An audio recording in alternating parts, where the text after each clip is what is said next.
हाँ जी, सुनाओ जी। भगवान स्वरूप गुरुवर के चरणों में बागेश्वर धाम के पागल अजय पांडे का कोटि कोटि प्रणाम स्वीकार करें प्रभु। जय हो पगला बाबा।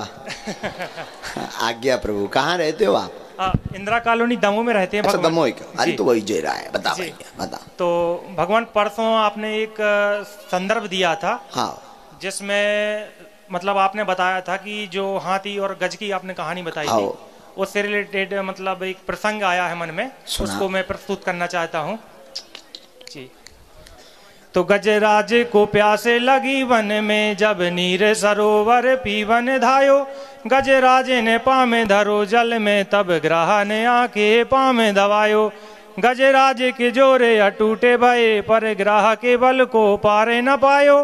गोविंद प्रभु की शोभा जो निरको, आपी ने आके पंदे छोड़ायो। गुरुवर के चरणों में कोटि कोटि प्रणाम। गुरुवर बहुत सुंदर, बहुत सुंदर। क्या तो बहुत अच्छा। गुरुवर, और कल आपने एक प्रसंग दिया था। अच्छा।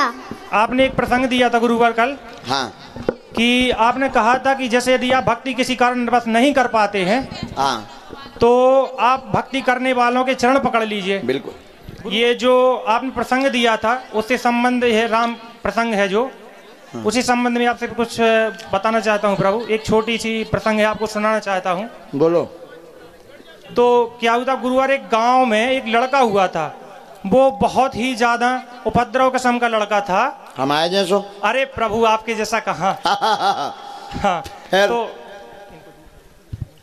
हाँ, तो वो बहुत ही ज्यादा उपद्रव किस्म का लड़का था। तो उसके माता पिता उससे बहुत ज्यादा परेशान हुआ करते थे कि भाई ये बच्चा कैसे सुधरेगा, क्या किया जाए इसके साथ कि ये बच्चा ठीक हो जाए, और राम नाम का जाप करने लगे और तन मन धन से भगवान को प्रतिस्थापित करने लगे अपने मन में।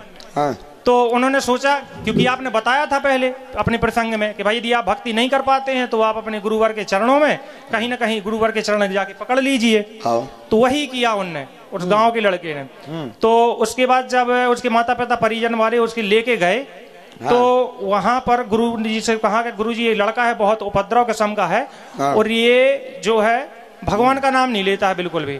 गुरुवर तो आपके जैसे ही थे, गुरुवर महंत थे, साधु थे, भगवान के रोम रोम में बसते थे। तो कहीं ना कहीं उन्होंने कहा कि इस लड़के को ठीक करने की जवाबदारी हमारी है, हम ठीक करेंगे इस लड़के को। तो उसने कहा ठीक है। तो उस लड़के ने गुरुवर से कहा, गुरुवर हम आपके साथ रह लेंगे, इसमें हमें कोई दिक्कत नहीं, लेकिन आप हमसे भजन सत्संग की बात नहीं करना। गुरुवर ने पूछा क्यों? बोला इससे हमारा सिर दर्द करता है। वाह जी, इससे हमारा सिर दर्द करता है, भजन प्रसंग की बात आप हमसे नहीं करना। गुरुवर तो होशियार थे, उन्होंने कहा ठीक है भैया, नहीं करेंगे।